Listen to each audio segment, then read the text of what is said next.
로마서 8장 1절과 2절 말씀 보겠습니다. 로마서 8장 1절과 2절 말씀. 그러므로 이제 그리스도 예수 안에 있는 자에게는 결코 정죄함이 없나니 이는 그리스도 예수 안에 있는 생명의 성령의 법이 죄와 사망의 법에서 너를 해방하였습니다. 자, 오늘은 로마서 8장에 대해서 특강을 하도록 하겠습니다. 로마서를 보통 바울 신학의 왕관이라고 부르고 있습니다.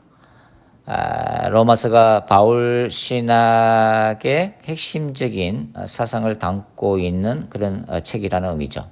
그렇다면 로마서 8장은 이러한 바울 신학의 왕관에 해당하는 그 로마서의 그 왕관에 박혀 있는 빛나는 보석과 같다, 이렇게 비유를 할 수가 있습니다. 자, 로마서가 바울이 스스로하고 있는 이 구원론에 해당하는 하나의 거대한 산이라고 묘사한다면 로마서 8장은 그 산의 정상에 해당한다, 이렇게도 이제 비유를 할 수가 있습니다. 자, 바울은 이 로마서를 로마 교회에 보내게 됩니다. 로마 교회가 바울이 전했던 그 복음 앞에 다시 서기를 원했기 때문이죠. 그 이유는 사도 바울은 임박한 예수님의 재림 앞에서 로마서에게 복음을 전하면서 그 당시 땅끝을 스바나로 생각하고 있었습니다. 바로 스페인 지방이죠. 그 스바나 지방에 바울이 복음을 전하면서 말 그대로 로마 교회가 이 복음의 전초 기지로 자신을 지원해 주기를 원했기 때문입니다. 그래서 바울은 자신이 어떤 복음을 전하고 있는가, 자신이 생각하는 그 복음의 핵심이 무엇인가를 로마서를 통해서 논리적으로 전개를 하고 있습니다. 자, 바울이 로마서에서 강조하고 있는 이 십자가 피 묻은 복음의 기초는 바로 로마서 17장이라고 할 수가 있습니다. 복음에는 하나님의 의가 나타나서 믿음으로 믿음에 이르게 하나니 기록된 바 오직 의인은 믿음으로 말미암아 살리라. 자, 로마서 1장 17절을 개혁주의 교회에서는 이신칭의 교리를 담은 로마서의 핵심적인 구절로 설명을 하고 있습니다. 최근에 이 로마서 1장 17절에 대해서 이제 새로운 관점을 제시하는 학파가 등장을 했습니다. E.P. 샌더서나 톰 라이트,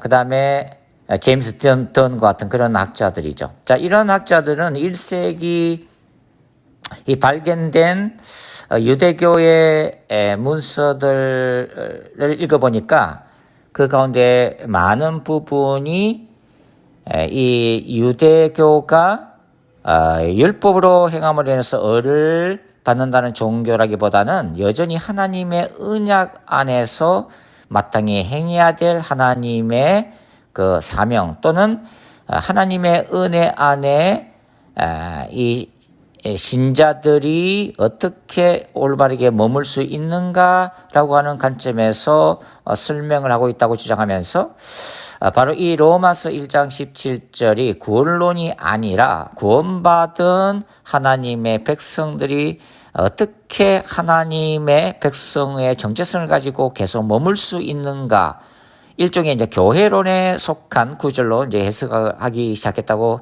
하는 거죠.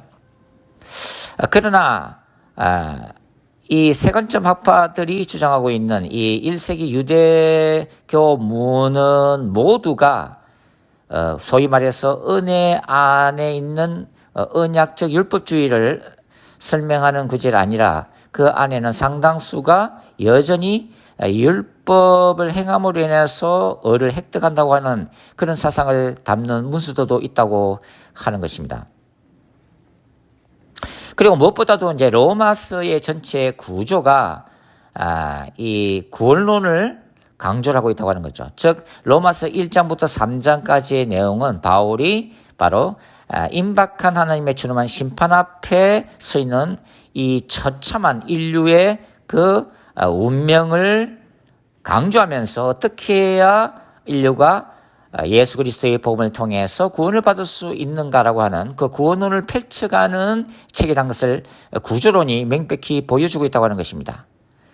그리고 무엇보다도 이 정경인 사복음서는 유대교가 행위구원론적인 사상을 가진 종교라는 것을 명백히 하고 있다고 하는 거죠. 특별히 예수님은 복음서에서 이 바리새인들의 이중적인 위선 행위를 비판하면서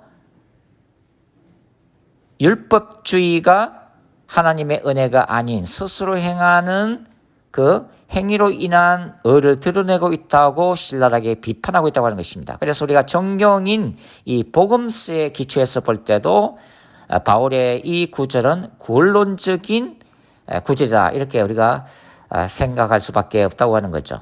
자, 바울은 이 로마서를 시작하면서 자신이 이방인의 사도로 부르심을 받은 그 사도적 직분과 당위성을 설명을 한 다음에 바로 이 이신칭의의 교리가 그 중심에 있다라고 설명을 하고 있습니다. 자, 바울이 전했던 이 복음은 바울에게 있어서 이방인의 사도로서의 영적인 무기였습니다. 무엇보다도 율법 자체에 정통했고 또 율법에 의해 행함을 통해서 최종적인 종말론적인 칭의, 하나님의 마지막 심판대 앞에서 의인으로 인정받기를 원했던 이 바울이, 그래서 1세기 예루살렘의 기독교 운동을 박해하고 마침내 다메섹까지 가서 크리스찬들을 핍박하려고 했던 그 상황 속에서 부활하신 예수님을 만남으로 인해서 그의 인생이 극적으로 변하게 됩니다. 그래서 그가 구약 성경을 해석하는 이 틀이 율법적인 어떤 관점에서가 아니라 이제는 피 묻은 예수 그리스도의 이 복음, 즉 십자가의 예수님의 죽음과 부활이라고 하는 이 종말론적인 새로운 계시의 틀 안에서 새롭게 해석을 하게 되었다고 하는 거죠. 자, 바울의 입장에서 볼 때 바로 로마서 1장과 2장에 기록되어 있는 바와 같이 인류는 하나님의 임박한 심판 앞에 서 있습니다.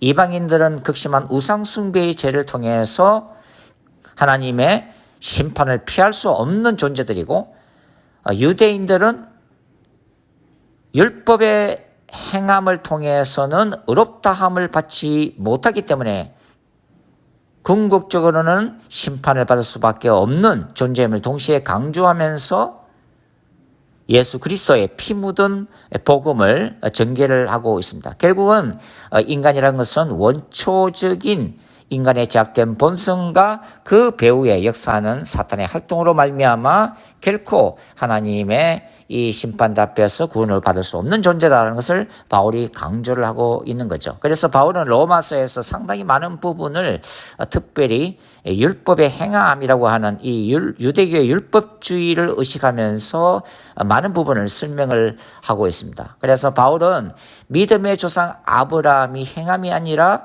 자신의 믿음으로 의롭다함을 받았다고 로마서 4장에서 설명하고, 죄의 지배의 근원이 된 아담과 그 다음에 하나님의 은혜가 왕노를 하도록 이 땅에 오신 예수 그리스도를 로마서 5장에서 서로 대조를 하고 있죠. 그리고 신자들은 그리스도 안에서 죄를 지배하고 이제는 복음을 통해 은혜 아래에 놓였음을 기록하면서 이제는 의의 병기로 하나님을 위해서 싸울 것을 로마서 6장에서 강조를 하고 있습니다. 그리고 이제 로마서 7장에서 이제 율법을 이제 구체적으로 다시 이제 거론을 하고 있죠.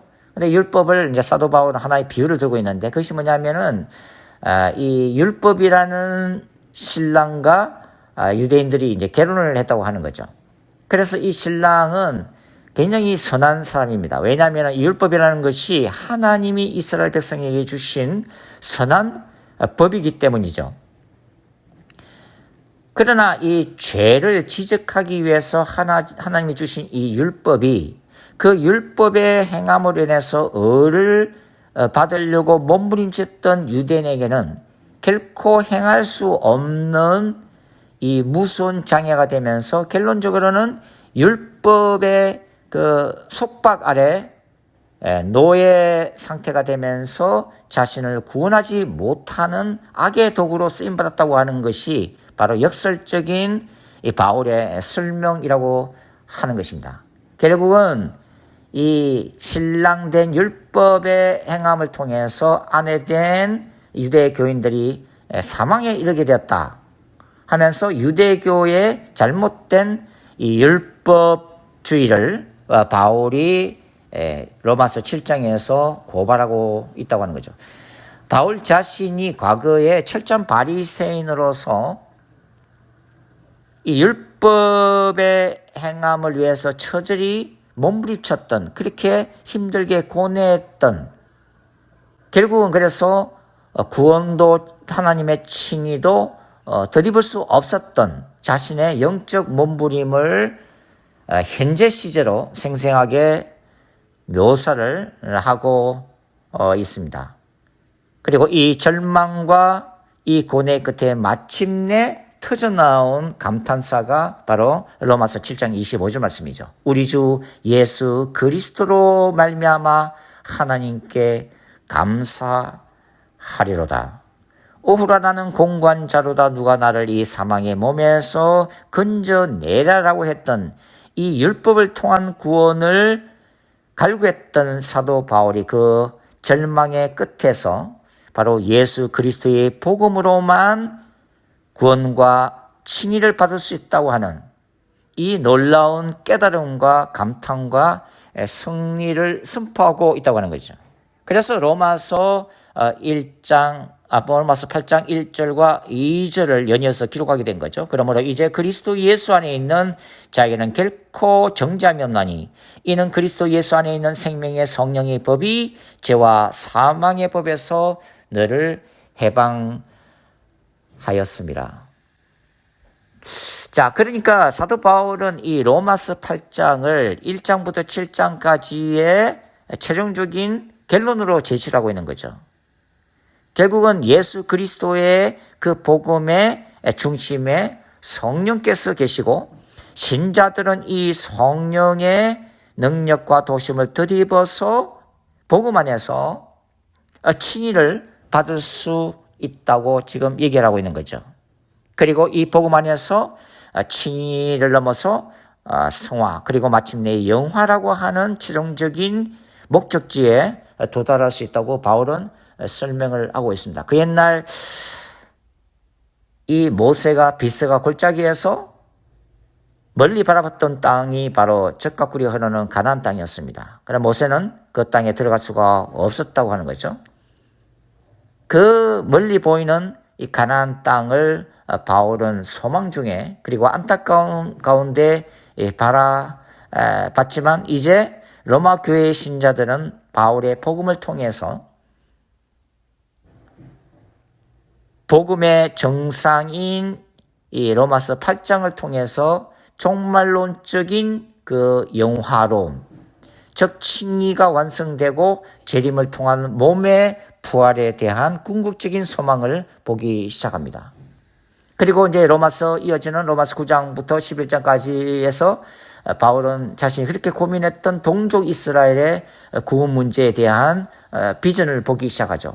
이스라엘의 신실하신 하나님이 구약에서 수많은 언약을 통해서 약속하신 하나님의 이스라엘 향한 궁극적인 구원이 실패하는 것이 아니라 포기된 것이 아니라 이방인의 숫자가 먼저 채워진 다음에 이스라엘의 남은 자들이 예수님의 재림 직전에 구원받을 것임을 바울이 강조를 하고 있다고 하는 것입니다. 이 모든 종말론적인 소망과 비전이 바로 이 로마서 8장이라고 하는 바울 신학의 정상에 오르면서 이제 보이기 시작한 것이죠. 그러나 아직은 끝이 아닙니다. 바로 already but not yet의 긴장이죠. 비록 신자들이 예수님의 복음 안에서 성령을 통해서 승리하긴 했지만 죄와 사탄의 군대가 완전히 괴멸된 것은 아니라고 하는 것입니다. 그리스도의 재림 때까지 신자 안에는 여전히 제약된 본성이 존재하고 있다고 하는 거죠. 로마서 6장에서 바울은 예수 그리스도 안에서 구원받은 신자들이 하나님의 심판 앞에서 의롭다 함을 받은 신자들이 이제는 예전에 그 죄와 사탄의 노예 상태로부터는 벗어났지만, 그러나 여전히 죄악된 본성이 남아있고 사탄의 활동이 예수님의 재림 때까지 계속되기 때문에 그 영향력에서 완전히 벗어날 수는 없다라는 것을 말하면서, 이제는 그럼에도 불구하고 복음 안에서, 성령 안에서 이 하나님의 나라를 자신의 내면 속에서 확장할 수 있는, 즉 죄를 억제하고 사탄의 권세와 싸울 수 있는 능력이 성령을 통해서 주어졌음을 이제 설명을 하고 있다고 하는 거죠. 자, 그래서 이 로마서 1장부터 7장까지의 궁극적인 결론이 바로 8장 1절에 나타나는 이 그리스도 예수 안에 있는 자에게는 정죄함이 없다라고 하는 이 바울의 선언 속에 들어있다고 하는 것입니다. 그래서 하나님은 이 스스로의 힘과 능력으로는 도무지 이제 구원을 받을 수가 없다. 우리의 선행이나 우리의 공로를 통해서는 절대적인 선이신, 절대적인 공이신 하나님 앞에서 구원을 받을 수 없다는 것을 철저히 자각하고, 그리고 내면 안에 있는 자신의 죄악을 고백하는 신자들, 그리고 오직 예수 그리스도 안에서만이, 성령의 능력 안에서만이 이란 죄와 사망의 법과 사탄의 권세를 이기고 승리할 수 있음을 고백하는 신자들에게 바로 예수 그리스도의 의의 전가를 통해서, 예수 그리스도께서 십자가에서 이루신 그 의를 덧입음을 허락하심으로 인해서 칭의와 바로 성화와 영화를 누릴 수 있음을 로마서가 지금 밝히 보여주고 있다는 것을 우리가 기억할 필요가 있습니다. 결국은 예수 그리스도 안에서, 예수 그리스도 안에 있는 그 복음만이 인간을 구원할 수 있다고 하는 거죠.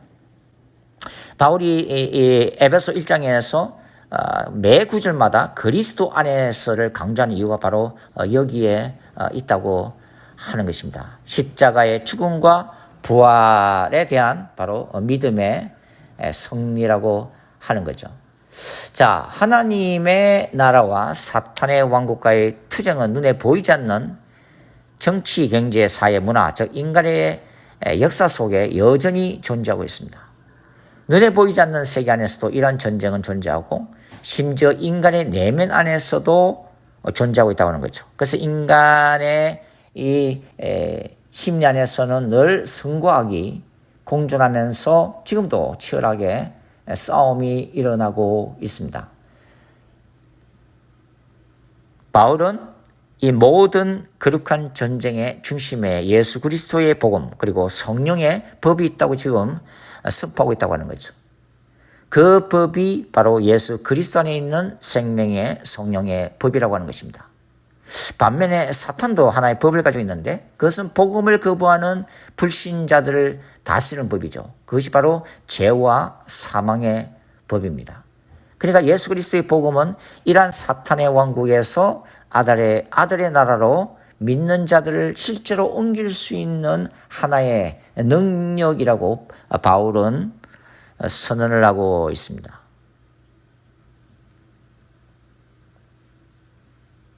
바울에 따르면 복음 안에서,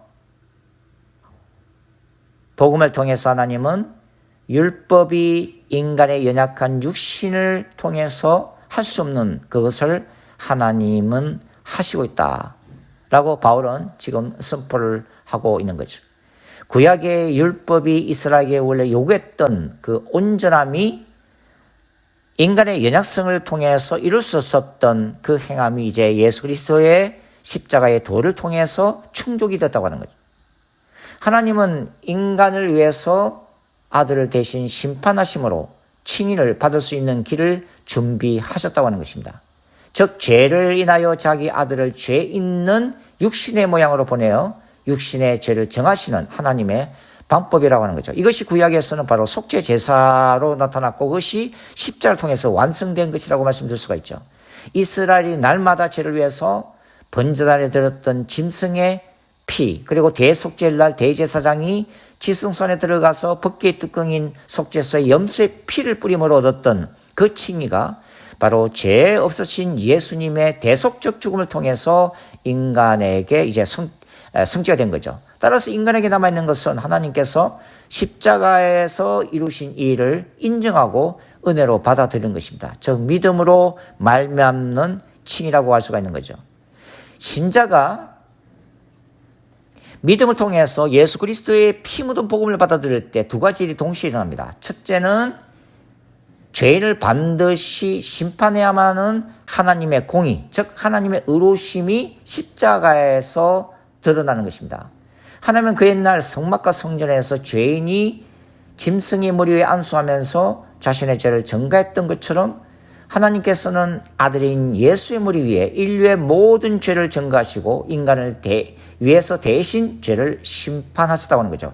이것은 하나님의 거룩한 전쟁의 한 방식입니다. 즉 하나님 자신이 홀리 워리어 거룩한 용사로서 그분의 백성이 이스라엘을 위해 이스라엘 대적과 싸우시며 심판하시는 하나님의 그 구약적인 방식이 신약에 들어와서 죄와 사탄에 대해서 종말론적으로 적용이 된 것이라고 할 수가 있습니다. 두 번째는 믿음으로 복음을 받아들이는 신자들에 대해서 하나님께서 사랑과 긍휼을 십자가에서 드러내시고 죄의 용서를 통해서 신자들을 의롭다라고 선포하시는 일이라고 하는 것이죠. 이것이 구원 사건이고 동시에 이것은 거룩한 전쟁의 또 다른 방식, 즉 하나님이 구원하신 이스라엘을 신적 왕으로서 적과 꿀이 흐르는 약속의 가나안 땅으로 인도하시는 방식이 종말론적으로 복음 안에서 적용된 것이라 이렇게 말씀을 드릴 수가 있습니다.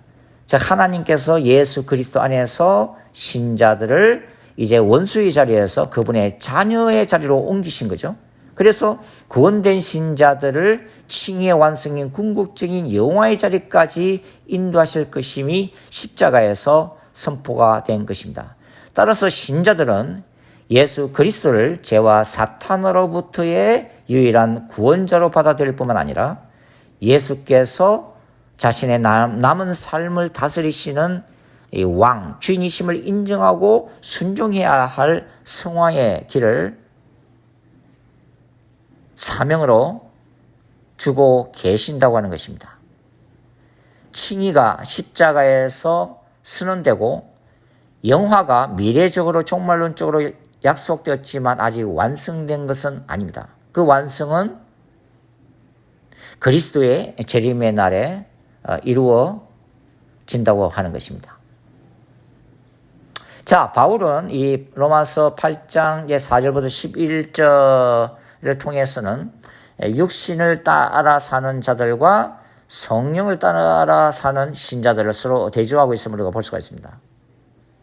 이 원칙적으로 이 육신을 따라 사는 자들은 로마서 7장에서 읽으면은 바리새인으로서의 이 바울적인 상황이 있는 자들입니다. 즉 육신에 있는 자들은 율법 아래 있는 자들이라고 하는 의미죠. 이들은 넓은 의미에서 하나님의 심판 아래 있는 죄인으로서의 인간 실존 그 자체라고 할 수가 있습니다. 바울은 신자들은 이제 대조적으로 육신을 따라 살지 않음을 선언하고 있습니다. 육신을 따라 산다는 것은 죄악된 본성을 따라 산다는 것이고 이 사탄의 유혹을 따라서 산다는 것을 의미하고 있는 거죠. 이제 신자들은 구원을 위한 율법 준수가 아니라 구원받은 새 사람으로서 새로운 차원에서 새로운 율법 준수를 향해서 나아가야 됩니다. 그 길이 바로 거룩함과 성화의 길이라고 하는 것입니다. 여기서 중요한 것은 예수 그리스도를 통해서 내주하시는 성령의 능력입니다.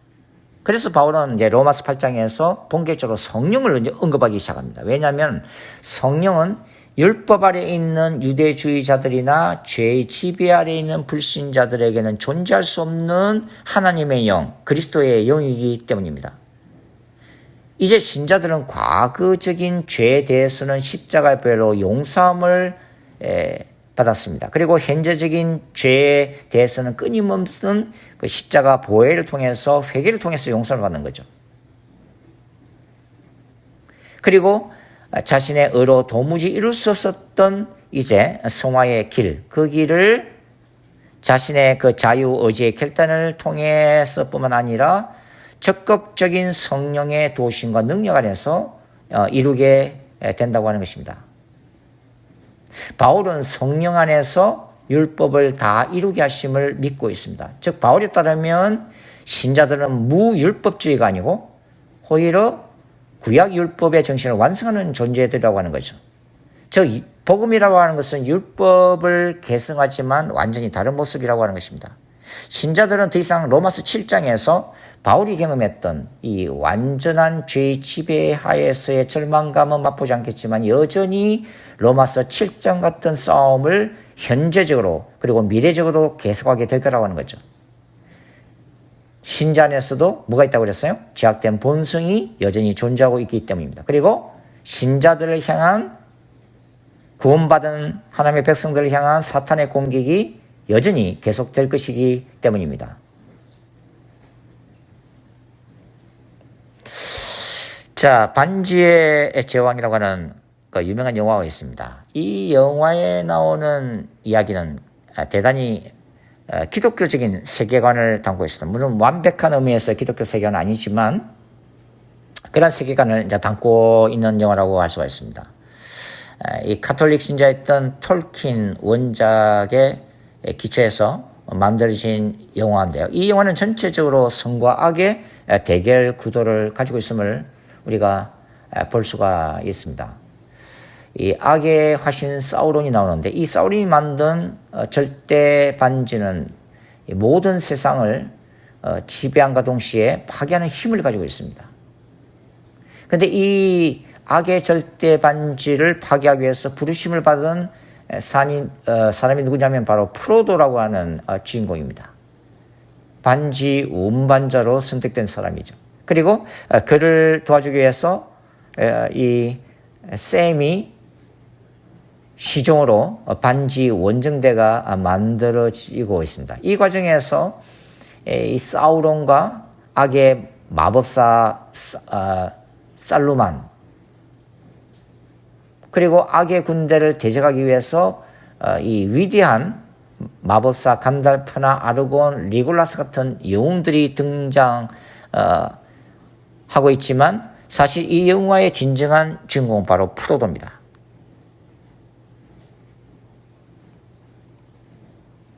이 프로도라고 하는 이 주인공은 굉장히 연약한 인간이죠. 그러나 자신에게 주어진 이 사명을 다하기 위해서 몸부림치는데 불의 산에 도착하게 되고 그것을 끝까지 이제 파괴하려고 하는 이 그러한 사명을 받지만 마지막 순간에 이 인간적인 연약함으로 인해서 절대 반지의 유혹에 빠지면서 위기를 맞이하게 되죠. 그러나 결국 이 절대 반지는 이 골룸 관계의 불 속으로 떨어지면서 파괴가 되고 모든 능력을 상실한 사우론과 악의 군대가 무너지면서 이 아라곤이 마침내 왕으로 등극하게 된다는 내용을 담고 있습니다. 자, 이러한 그 반지의 제왕의 전체 구조 속에는 잠번년의 책인 철로 역정이나 거룩한 전쟁에 나오는 주요 모티브가 자리 잡고 있습니다. 즉 절대 반지는 인간의 내면 속에 자리 잡고 있는 그 자체를 상징한다고 하는 거죠. 이 절대 반지를 차지함으로써 세상적 권력과 힘을 장악하고 스스로 신의 자리에 올라서기를 원하는 인간 안에 있는 이 거부할 수 없는 욕망, 원초적인 욕망과 탐욕의 상징이라고 하는 거죠. 우리가 이 반지의 제왕이라는 영화나 존 번연의 책을 통해서 배울 수 있는 것은 뭐냐면 신자들이 궁극적인 승리를 얻기까지 이 인간 내면 안에 있는 죄악된 본성과 이 사탄적인 근세와 끝까지 투쟁해야만 하는 이 영적 전쟁이라고 하는 개념입니다.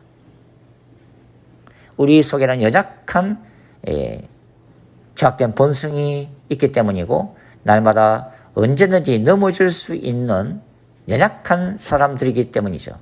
중요한 것은 우리가 우리의 이러한 본질을 이해하고 말씀과 기도를 통해서 성령의 능력을 의지해야 한다고 하는 거죠. 성령의 능력 안에 거할 때 우리는 finishing well, 끝까지 넘어지지 않고 배도하지 않고 미혹되지 않고 그 칭의를 종말의 때까지 계속해서 가져갈 수 있다고 하는 것입니다. 자, 바울의 진술에 따르면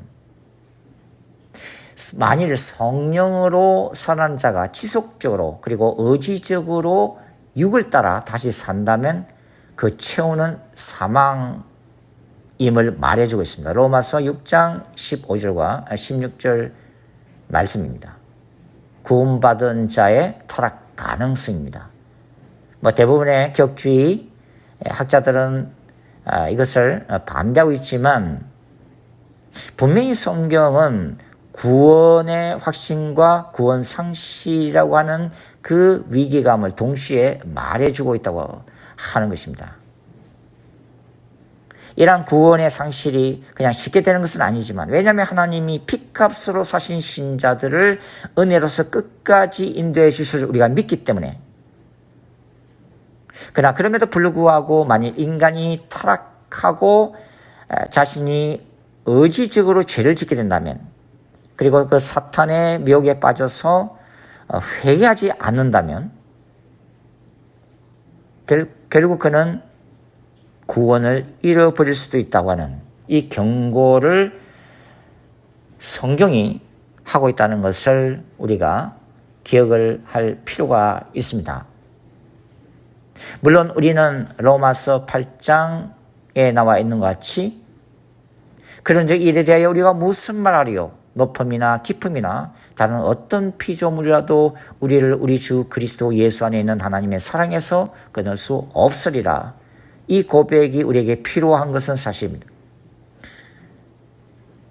우리가 넘어지고 죄에 대해서 연약해질 때, 그리고 우리는 넘어질 수밖에 없는 존재이지만, 그러나 우리가 우리의 연약함을 고백하고 끊임없는 죄에 대한 자각과 회개를 통해서 우리가 하나님의 사랑을 신뢰하고 우리가 성령을 의지한다면 우리는 궁극적인 이 거룩한 전쟁에서 승리할 수 있다고 생각합니다. 바울은 로마서 8장을 통해서 바울복음의 핵심을 강조하고 있습니다. 바울은 죄와 사망의 법을 이길 수 있는 성령 안에서의 생명의 법에 대해서 선언을 하고 있습니다. 그리고 연약해서 넘어질 수밖에 없는 신자들에게 하나님의 의의 병기로서 자신 속에 있는 죄와 사탄의 유혹과 대적해서 일어날 것을 권면하고, 그러나 궁극적으로 신자가 승리할 수 있는 길은 바로 성령을 온전히 의지하는 것임을 말해주고 있고, 이 성령의 능력 안에서 신자들은 칭의와 승화와 영화를 맛볼 수 있을 것임을 로마 교회에 강조를 하고 있다는 것, 우리가 기억을 할 필요가 있습니다. 바로 바울은 이 예수 그리스도의 복음 안에서 장차 도래할 영광스러운 나를 소망하면서 그에게 이 복음을 전하면서 주어진 모든 고난을 감수할 수가 있었습니다. 즉 예수님이 재림하실 때에 육체적인 부활을 통해서, 그 종말론적인 부활을 통해서 영원한 하나님의 영광을 맛보고 예수 그리스도와 함께 영원히 함께 있을 그날을 소망하면서 바울은 자신에게 주어진 이 고난의 길을 묵묵히 걸어갈 수 있다고 하는 거죠. 이 종말론적인 소망이 바로 바울이 복음을 끝까지 전할 수 있게 한 하늘의 능력이었다고 하는 것입니다.